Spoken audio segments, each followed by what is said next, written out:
పితా పుత్ర పవిత్రాత్మ నామమున ఆమేన్. క్రీస్తునాథుని యందు మిక్కిలి ప్రియమైనటువంటి దేవుని బిడ్డలారా, ఈనాటి వాక్య ధ్యానాంశానికి మిమ్మందరినీ కూడా ప్రేమపూర్వకముగా ఆహ్వానిస్తూ ఉన్నాను. ఈనాటి వాక్యము సువిశేష పఠనము మత్తయి సువార్త 7వ అధ్యాయము 7వ వచనము నుండి 12వ వచనం వరకు తీసుకొనబడింది. ఈ యొక్క వచనములు యేసు ప్రభువు కొండ మీద చెప్పబడినటువంటి ప్రసంగములలో భాగముగా తీసుకొనబడి, వాటి ద్వారా మన జీవితాలకు ఈ తపస్కాలంలో మన యొక్క విశ్వాసపు ప్రార్థనా జీవితాన్ని మరింతగా ప్రభావితము చేసేటువంటి అనేకమైనటువంటి విషయాలు ఇందులో వెల్లడించబడ్డాయి.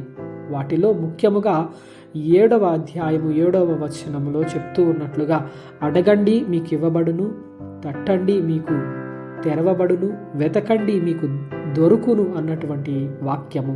ప్రియమైనటువంటి దేవుని బిడ్డలారా, ఈ యొక్క వాక్యాన్ని మనము ధ్యానం చేసుకున్నట్లయితే ఈ యొక్క వాక్యములో మనకు ముఖ్యముగా 2 విషయాలు అర్థమవుతూ ఉన్నాయి. ఒకటి, ఆ ప్రభువుని మనము తండ్రిగా స్వీకరించి ఆయన మీద మనము నమ్మకము, విశ్వాసము, ప్రేమను పెట్టుకొని జీవించినట్లయితే ఈ తపస్కాలంలో ఆయన మనకు అనేకమైనటువంటి విషయాలను, అనేకమైనటువంటి ఆశీర్వాదాలను తీసుకొని వస్తాడు. ఎందుకంటే ఒక తండ్రిగా మన యొక్క గతము, మన యొక్క వర్తమానము, మన యొక్క భవిష్యత్తు కూడా తెలిసినటువంటి వ్యక్తి, ఇదిగో మనకు ఎప్పుడు ఏది ఏ సమయంలో ఇవ్వాలో అన్నీ తెలిసినటువంటి వ్యక్తిగా మనకు అన్నీ కూడా సరైనటువంటి సమయానికి ఇస్తాడు.